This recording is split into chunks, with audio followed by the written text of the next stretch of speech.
21 miles, just 21 miles of water. That's all that stands between the world and complete economic collapse. Every single day, 17 million barrels of oil pass through this narrow strip of sea. Fuel for cars, factories, hospitals, entire nations, but there is one country that has its finger hovering over the switch, one decision, one miscalculation. One wrong move in these waters, and the price of everything on Earth changes overnight. Militaries are already positioned.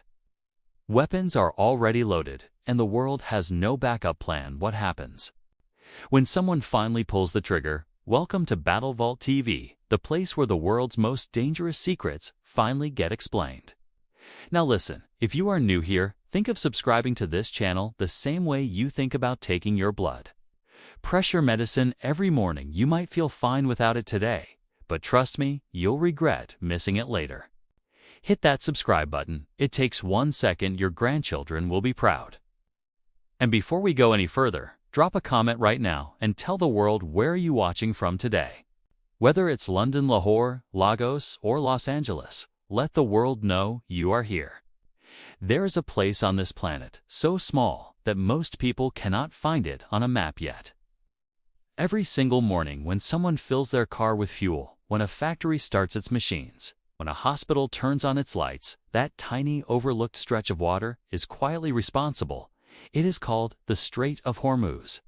And it is without question the most dangerous 21 miles on Earth. To understand why, one must first look at where it sits. Tucked between the southern coast of Iran on one side and the shores of Oman and the United Arab Emirates on the other, the Strait of Hormuz connects the Persian Gulf to the open waters of the Arabian Sea. On a map, it looks almost insignificant.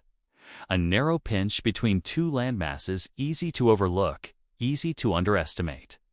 But the numbers tell a completely different story. Nearly 20% of all the oil traded in the entire world passes through this single waterway every day. 17 million barrels every single day. That is not just fuel for cars and trucks. That is the energy that powers the factories of China, the cities of Japan, the industries of South Korea, the homes of Europe, and the military machines of the most powerful nations on Earth. Remove that flow, and the global economy does not slow down, it stops. Economists have studied this scenario carefully. Their conclusions are deeply unsettling. Within days of a strait closure, oil prices would double. Within weeks, fuel shortages would begin spreading across 3 continents. Within months, entire economies, ones that have no alternative, supply routes would enter a state of crisis that no government stimulus package could fix. This is not a theory. This is mathematics. The ancient world understood the strait's importance long before the age of oil. For thousands of years, merchants and conquerors passed through these waters, carrying spices, silk, and gold. Persian kings controlled it. Arab traders depended on it. Portuguese explorers fought over it in the 16th century, recognizing that whoever held this passage held enormous power over the known world. But in the 20th century, something changed everything. Oil was discovered beneath the desert sands of the Persian Gulf, and suddenly this ancient waterway was no longer just a trade route. It became the jugular vein of modern civilization today. Supertankers, ships so massive they cannot even turn around inside the strait itself, navigate a shipping lane only 2 miles wide in each direction, 2 miles, with vessels carrying hundreds of millions of dollars worth of oil, crawling slowly through waters that are watched, tracked, and targeted by military forces from multiple nations simultaneously. The geography alone makes this place terrifying. But geography is only the beginning of the story. Because sitting on the northern shore of this waterway is a nation that has spent decades studying exactly how to use it as a weapon. There is an old Persian proverb that says, "He who controls the gate controls the kingdom." Iran has never forgotten that proverb for decades while the world debated sanctions, nuclear deals, and diplomatic negotiations. Iran was doing something far more calculated, far more patient, far more dangerous. It was quietly turning the Strait of Hormuz into a loaded gun, and it already has its finger on the trigger. To understand the true power struggle surrounding this waterway, one must first understand the players, because this is not a simple story of one nation versus another. This is a complex, layered chess game where every single move carries consequences that could be felt in every corner of the world. The first player is Iran. Iran's relationship with the Strait of Hormuz is not merely strategic, it is deeply personal. Iranian military commanders do not simply view the strait as a choke point. They view it as their greatest bargaining chip, their ultimate insurance policy, their nuclear option that requires no nuclear weapon. The Islamic Revolutionary Guard Corps, Iran's most powerful and aggressive military branch, has spent years building what military analysts call an anti-access strategy. In simple terms, this means Iran has positioned itself to make the strait impossible to use without firing a single long-range missile, hundreds of small fast attack boats, sophisticated sea mines, underwater drone technology missile, batteries hidden inside caves carved into the mountainsides along the Iranian coastline, anti-ship missiles capable of striking targets 30 miles away. All of it pointed directly at those two narrow shipping lanes. Iranian generals have stated publicly, repeatedly, and without any diplomatic softening that if Iran is pushed into a corner, the strait closes, period. This is not a bluff. Western intelligence agencies do not treat it as one. The second player is the United States. Approximately 1,200 miles away from Washington's political debates, the U.S. Fifth Fleet sits permanently anchored in Bahrain. This is America's direct response to Iran's threat: aircraft carriers, destroyers, minesweepers, and rapid response naval units, all maintained at constant readiness, specifically because of what could happen inside those 21 miles. The United States has been unambiguous in its own position. Any attempt to close the Strait of Hormuz will be treated as an act of war. American military doctrine considers the free flow of oil through international waterways a matter of national security, not just economic interest. But here is where the situation becomes truly complicated. A direct military confrontation between Iran and the United States inside the strait would not simply be a regional conflict. The waterway is so narrow, the weapons so precisely positioned, and the consequences so globally catastrophic that a single exchange of fire could trigger responses from nations that are not even part of the original dispute. The third player is Saudi Arabia. The kingdom's entire economic existence depends on oil passing safely through the strait. Saudi Arabia exports more oil than almost any nation on earth, and the vast majority of it leaves through this single waterway. A closure does not just hurt Saudi Arabia financially. It threatens the political stability of the entire monarchy. And an unstable Saudi Arabia creates a chain reaction across the Middle East that no one, not Washington, not Beijing, not Moscow, wants to manage. But then there are the silent players. These are the nations that rarely appear in headlines about the Strait of Hormuz, yet arguably have the most to lose. China imports more oil through the strait than any other country on earth. Japan and South Korea, two of the world's most advanced economies, have almost no alternative supply routes. India, with its rapidly expanding energy demands, depends on Gulf oil for nearly 65% of its total consumption. These nations watch the strait with a quiet, barely concealed anxiety that their public statements never fully reveal, because they all understand something that Western media rarely says out loud. If the strait closes, they do not have a plan B, and perhaps the most disturbing truth about all these players, Iran, America, Saudi Arabia, China, Japan, India, is not that they are enemies, it is that several of them are deeply economically connected to each other, and yet they are all simultaneously preparing for the moment when everything falls apart. A chess game where every player believes they understand the rules. It's often the most dangerous game of all. History does not always announce itself loudly. Sometimes the most dangerous moments in human history happen quietly, in the middle of the night, on dark water, far from the cameras, far from the headlines, and the world only finds out how close it came to disaster years later. The Strait of Hormuz has such a history that most textbooks skip, A history that most news channels never fully explain, a history of moments so dangerously close to catastrophe that the people who lived through them still speak about them in lowered voices. And that history did not begin recently. It began with fire on the water. The year was 1984. The world was watching the Cold War. It was watching nuclear tensions between Washington and Moscow. Nobody was paying close attention to a narrow waterway in the Persian Gulf. That was a mistake. Iran and Iraq were locked in a brutal, grinding war that had already consumed hundreds of thousands of lives, and both nations made a calculated, ruthless decision.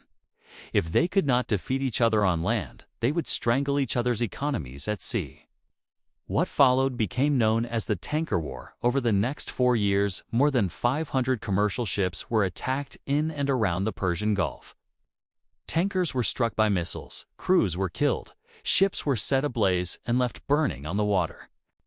The entire concept of safe passage through the strait, a concept the global economy had taken completely for granted, was shattered almost overnight. The world watched oil prices spike. Insurance companies refused to cover ships entering the Gulf. Shipping companies faced impossible choices, and then the United States entered the picture. American warships began escorting oil tankers through the strait. It was called Operation Earnest Will, the largest naval convoy operation since World War II. For a brief, terrifying period, American vessels and Iranian forces were operating in the same narrow waters with loaded weapons under rules of engagement that left almost no room for error. On July 3, 1988, that error happened. The USS Vincennes, an American warship operating inside the strait, fired 2 missiles at what its crew believed was an Iranian military aircraft closing in at high speed. It was not a military aircraft, it was Iran Air Flight 655. A commercial passenger plane. 290 people were on board. All of them died. The investigation that followed revealed something deeply unsettling. The crew of the Vincennes was not reckless, they were not incompetent. They were trained professionals operating sophisticated equipment under extreme stress in an impossibly confined space, making split-second decisions, and they were wrong. This is what military analysts call the fog of war. And the Strait of Hormuz, with its narrow lanes, its overlapping military presences, its electronic jamming, and its constant tension, is perhaps the single place on Earth where that fog is permanently thickest. But the 1980s were only the beginning. Fast forward to 2019. The tension had been building for months. The United States had withdrawn from the Iran nuclear deal. Sanctions were crushing the Iranian economy. Iranian leaders were publicly furious, and then ships started getting attacked. In May 2019, 4 oil tankers were struck by explosive devices near the strait. In June, 2 more tankers were hit by what American intelligence identified as Iranian limpet mines, magnetic explosives attached directly to the hulls of ships by Iranian divers or drones. The world held its breath. Then Iran shot down a United States Navy surveillance drone. A $60 million, highly sophisticated, unmanned aircraft destroyed over the waters near the strait. President Donald Trump later revealed publicly that he had authorized a military strike against Iran. In retaliation, planes were in the air. Targets were selected. The countdown had begun then, with 10 minutes remaining. He called it off. 10 minutes, that is the margin by which a military confrontation, one that could have escalated beyond anyone's ability to control, was avoided in 2019. 10 minutes, and perhaps the most alarming detail buried inside these incidents is not the attacks themselves, it is the pattern they reveal when examined together. Each cycle of escalation since the 1980s has started faster, ended less cleanly, and left behind a shorter fuse than the one before it. The 1988 passenger plane tragedy took years to fully investigate. The 2019 drone shootdown almost triggered a military response within hours. The world is not becoming more careful around the Strait of Hormuz, it is becoming less careful.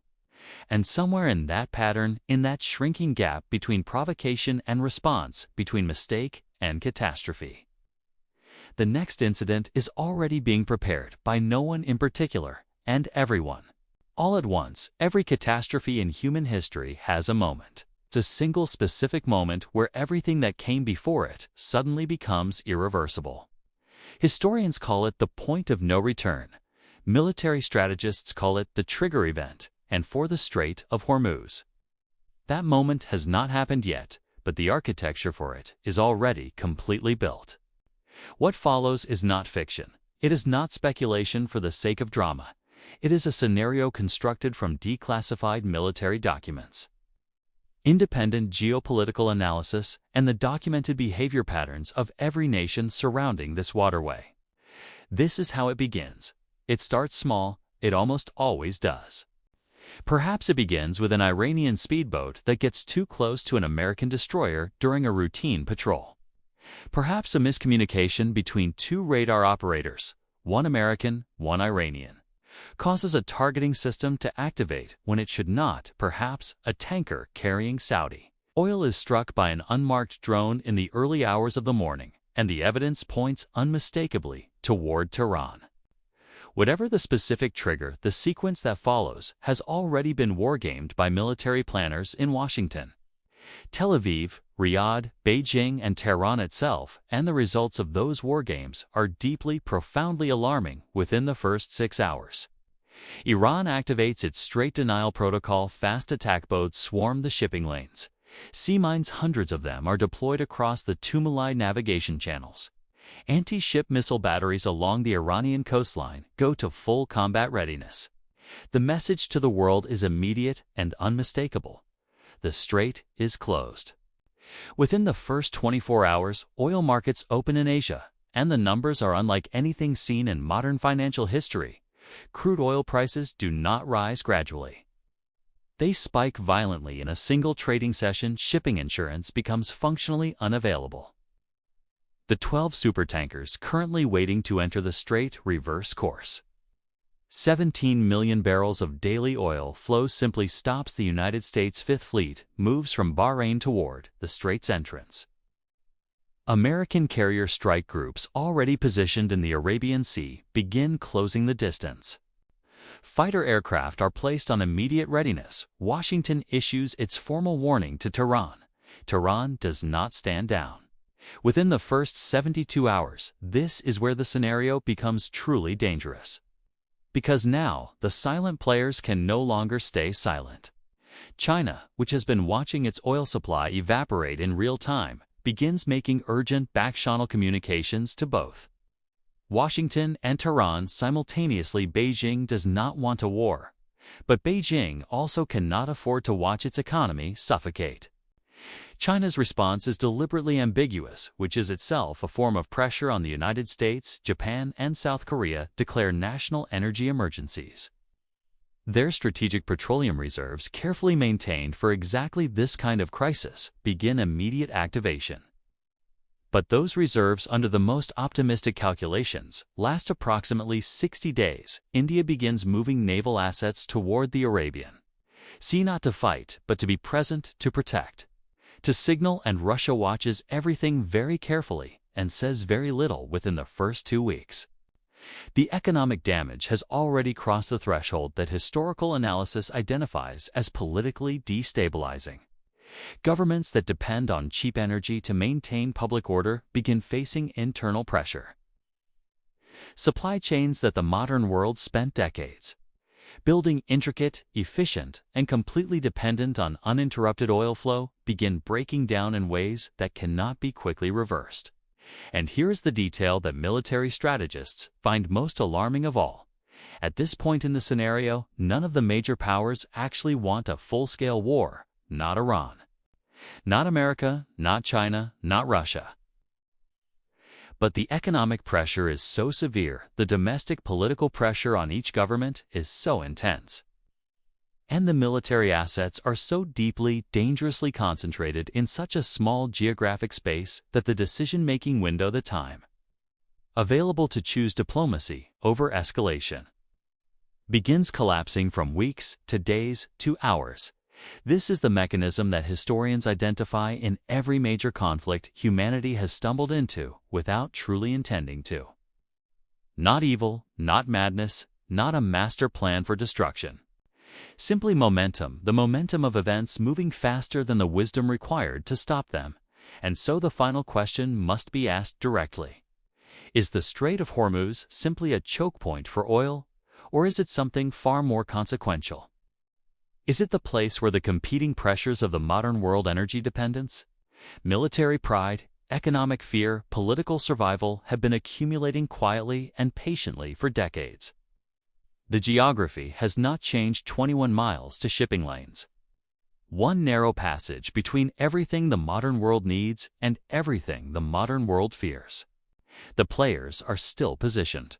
The weapons are still loaded, and somewhere in the fog of that dark, narrow water, the next incident is already drifting slowly toward its trigger. The world has been lucky around the Strait of Hormuz. But history has a pattern of reminding humanity that luck is never strategy. This has been Battle Vault TV. If this story made you think, made you look at the world differently, then share it with someone who needs to understand what is quietly being built in those 21 miles of water. The conversation the world is not having is often the most important one. Until next time, stay informed, stay aware, and never stop asking the questions that others are afraid to answer.